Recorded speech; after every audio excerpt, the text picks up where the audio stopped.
Hey guys, this is your friend Iggy back again. This is going to be a overview of the iBUYPOWER Gaming RDY VIBG202 gaming machine.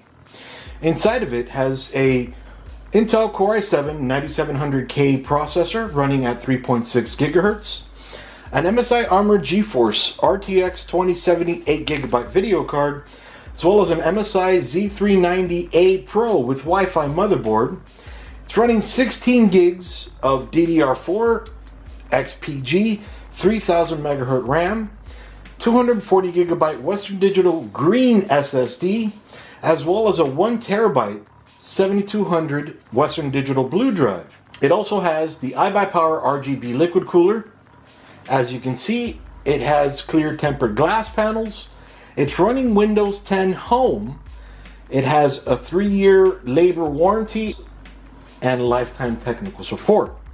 So I'm going to run you through all of the performance and all the benchmarks I've done and do some explaining, but let me run you through the system real quick. Alright, so here you can hear it running. We're about 2 feet away. I'm going to go ahead and take off the side panels for you real quick.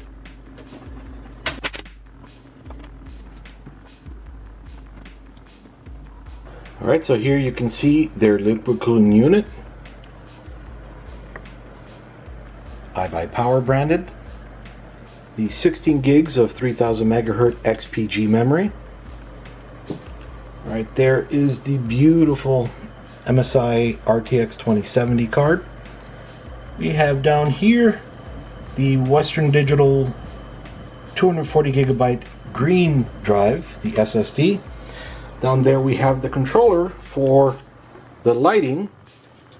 See right here, here is the remote control for it, and then we can just change all the colors to however, just about however we like.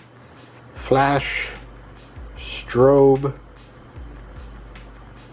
fade. There we go.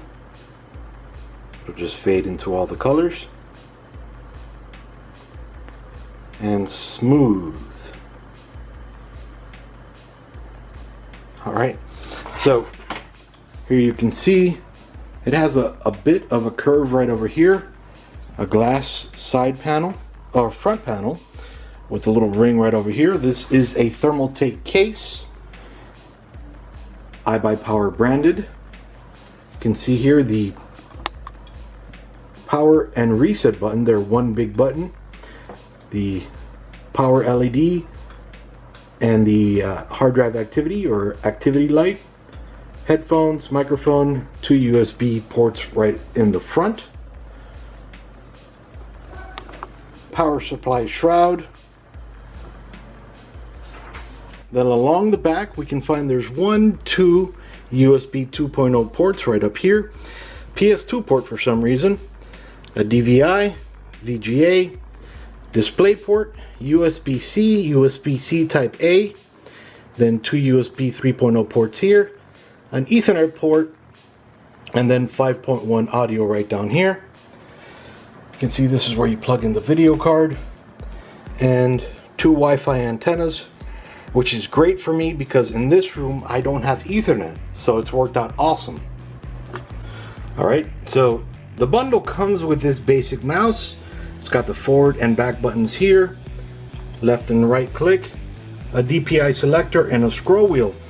It's actually, you know, a basic little mouse, but it's actually pretty comfortable. You know, it doesn't have the highest DPI or anything, but it feels great in your hands. It also comes with this membrane keyboard. It's not mechanical, so very quiet. But it's actually, I like it, you know, it's a simple keyboard. It's not trying to be some sort of, you know, monstrous mechanical keyboard. It's got the lower the volume, raise the volume, mute, play and pause buttons, search, email, home, and this one brings up Explorer. Not Internet Explorer, but File Explorer. And then the rest of the keys are basic. It does have the Gaming WASD and the arrow keys as well. So it is a nice keyboard. I do like it. And then it is red right over here, iBUYPOWER with their Chimera, sorry. All right, so let's go into some benchmarks. All right, so here are the benchmarks. Now the ones that, or should I say the one that you're probably familiar with is the 3D Mark score, which in this case was 19,021. The hottest the GPU got was 65 degrees Celsius. The hottest the CPU got was 62 degrees Celsius. It took up a max of 306 watts, and then on average it consumed only 236 watts. That's not bad. Now the ThisBytes score came out to 8,190. In this, the GPU only got up to 63 degrees. The CPU got up to 61 degrees. The max wattage consumed was 223 watts, and on average it took 207 watts. Now on a cold boot, it only took 10 seconds for it to get into Windows. That's turning the machine off, then turning it back on. So then 15 seconds for it to get into a ready state in Windows. So altogether 25.3 seconds. Not bad at all. Now, don't freak out when I say 25 seconds. As you and I most probably would see it, is we get a stopwatch the minute we start it, or the minute we see the post screen, that's when you're supposed to start it. And then to the point that it gets into Windows, that's 10 seconds. That's not bad. Now to the point that every single program stops loading, that's another 15 seconds. So in total, 25.3 seconds. Now on a warm boot, it only took a little bit longer, or actually it took a little less time. 10 seconds to get into Windows, 15 seconds to desktop. In total, 25.1 seconds. Now in Cinebench, the CPU scored 1,500 CB, not bad at all, just above the Intel Xeon X5650. And in this test, the CPU got up to 69 degrees Celsius. Okay, now I did a benchmark on the 1 terabyte drive, and you can see the results here. Again, it's a mechanical drive, it's meant for storage, so you know, you're really not going to pay too much attention to that. You're going to pay more attention to this. This is the SSD. So we'll get here a read of 492 and a write of 304. That's not bad at all. It's not the fastest. It is a green drive, but for the price of this machine, it fits the bill and it's going to work great for you. Okay, so then right here in Far Cry 5, we can see I tested in 1920 by 1080, 2560 by 1440, and at 4K. At 4K, it reached an average of 45 frames per second with a max GPU temperature of 65 degrees, a max CPU temperature of 70 degrees. It consumed a total, or a max of 325 watts, and on average, it consumed 261 watts. Now at 1440p, it ran 86 frames per second. The CPU heated up to 64 degrees. The CPU heated up to 70 degrees Celsius, max again. The power supply reached a max of 326 watts, and on average took 278 watts. At 1080p, which is the resolution most people are comfortable with, I myself prefer 1440, but at 1080p, on average, it was 117 frames per second. Now the GPU got the hottest here at 65 degrees Celsius, while the CPU bumped up to 70 degrees Celsius. The max wattage consumed here was 338 watts, and the average was 286 watts. Now, when I say max, that doesn't mean it stayed there for 5 minutes. Typically max is 1, maybe 2 seconds, and then it'll drop down and go up and down and up and down. Again, when I say max, that's the max that it hit during all of these benchmarks. Okay? And same goes for the temperatures for the GPU and the CPU. That's the max it hit during these benchmarks. Okay, so then we also tested Metro Last Light. At 1080p, it reached an average of 149.21 frames per second. The GPU heated up to 66 degrees, which is not bad at all. The CPU bumped its highest to 72 degrees Celsius. It consumed a max wattage of 303 watts, and on average it was 276 watts. At 1440, the average was 105 frames per second, or 105.51 frames per second. The GPU heated up to 66 degrees and the CPU 69 degrees. Now, the max wattage used here was 287 watts, while the average was 267. At 4K, it struggled a little bit, but still I would say that's acceptable at 57.07 frames per second. The GPU heated up to 67 degrees, while the CPU was at 54 degrees. The max wattage consumed here was only 270 watts, and on average was 256 watts.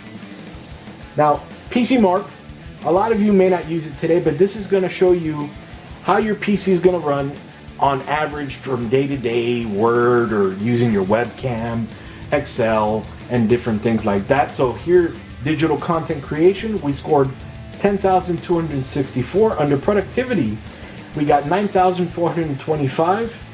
Essentials was 9,664. And the overall PC Mark 10 score was 7,010. During these tests, the GPU heated up to 65 degrees, while the CPU heated up to 75 degrees. The total max wattage used here was 256 watts, and on average 111 watts. We can see here on Shadow of the Tomb Raider, at 4K it was 30 frames per second, so definitely not playable. Now all of these are on ultra settings. At ultra, at 4K, it was 62 degrees, the GPU. The CPU was only 54 degrees, and the total wattage or max wattage was 308 watts. The average was 255 watts. At 1440, we got a lot more playable at 54 frames per second on average. The GPU heated up a little bit more at 65 degrees, and the CPU at 62 degrees. The max wattage consumed was 287 watts, while the average wattage was 246. And then at 1080p, a much more playable frames per second, 78 frames per second on average. The GPU got to the same temperature as before, 65 degrees. The CPU heated up a little bit more to 65 degrees. The total, or the max wattage, was 305 watts, while the average wattage consumed was 240 watts. Now on Tom Clancy's Ghost Recon Wildlands, at 4K we painfully got to 31.72 frames per second on average, while the GPU heated up to 68 degrees and the CPU to 67 degrees. Now the max wattage here was 270 watts consumed. On average, it consumed 249 watts. At 1440p, a lot more playable, but still, it didn't hit that 60 frames per second. We got 51.63 frames per second. The GPU, a little bit lower than before, reached 67 degrees, and the CPU, also the same degrees as it was before, the same temperature it was before, 67 degrees. This guy consumed 317 watts max on this one, and only 275 degrees or watts on average. Now, bumping it down to 1080p, a lot more playable at 66.6 frames per second. The GPU went up to 66 degrees, which is not bad at all. The CPU kind of burned up at 77 degrees, and we consumed 300 watts here on max and 276 watts on average. So those are all the games, and so I tried to test every single aspect of the machine. The machine is very capable. It's gonna play all of your games, if not at 1080p, at 1440p. I showed you some Battlefield 5 gameplay, and you can see how RTX on, how great it plays. Very playable, above 60 frames per second. And the machine itself is very nice. Now, the cabling is not the greatest, but you know, when you get it, you can beef it up if you want to, clean it up a little bit. Now, mind you, a lot of people, in my opinion, because the value on this guy is amazing, $15.99, you get all of this. Now, what I would do if I were to buy this machine, you know, if I had parts at home, if I had a faster SSD or, you know, maybe faster memory, I'd pop that in there. Or if I had a better liquid cooling unit, because this is a decent liquid cooling unit, but it's not amazing. Because you saw we weren't overclocked, and I think the hottest it got was 77 degrees. So it's not going to overheat on you at all. You know, you're going to be able to use this and it's going to run beautifully. You know, I just probably myself wouldn't overclock on this liquid cooling unit. Overall, I think you're getting a great value with this machine. It's going to do everything you want it to do. Now, one issue I did have with this machine, everything worked great for me. I tested all of the USB ports, all of the everything. One issue I did have is on my USB-C SSD. It wasn't picking up. Sometimes it would read, sometimes it wouldn't. It turns out that the particular USB-C port on the board was bad, so we swapped out the board. Everything works out great. One very odd thing I found with it is it brings recovery media on a CD. The problem is, you can see here, there is no optical drive. So what are you going to do? So you have to buy an optical drive, and I'll go ahead and link that in the description below if you're interested in buying one. If you do end up buying this machine, you know, if you want to do a recovery, I recommend them, you know, put it on a thumb drive. And I don't recommend them to put it on a partition on the drive, because if you want to change a drive, you know, you're gonna have to do some data transfer there to get it over, and it could potentially be sloppy. The machine comes with free games, lighting, 16 gigs of RAM, a 2070, an SSD, a mechanical drive, Ethernet or Wi-Fi. In my case, the Wi-Fi was great. It is liquid cooled, but again, it's not the best liquid cooling unit. It is a very basic unit. A great motherboard, a great CPU. This is an awesome buy, guys. My only complaint, again, was the fact that that USB-C port was a little faulty, but you know what? Things like that are gonna happen with anything you buy when you build yourself, or when you buy at a store, when you buy online. It's gonna happen. You know, something might be bad, or maybe nothing at all is bad.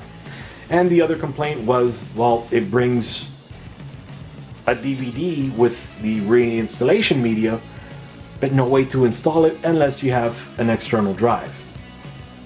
But anyway, that's my 2 cents. And then, well, it also brings a keyboard and a mouse, so it's pretty much ready to go. All you need to have is a monitor. I'll put a link in the description below as well for the 35-inch Viotech monitor that I've been reviewing. I've been taking a look at. Awesome monitor, and now that NVIDIA unlocked G-Sync on a FreeSync monitor, it makes it that much of a better buy. So check that one out as well. Iggy out. See you guys.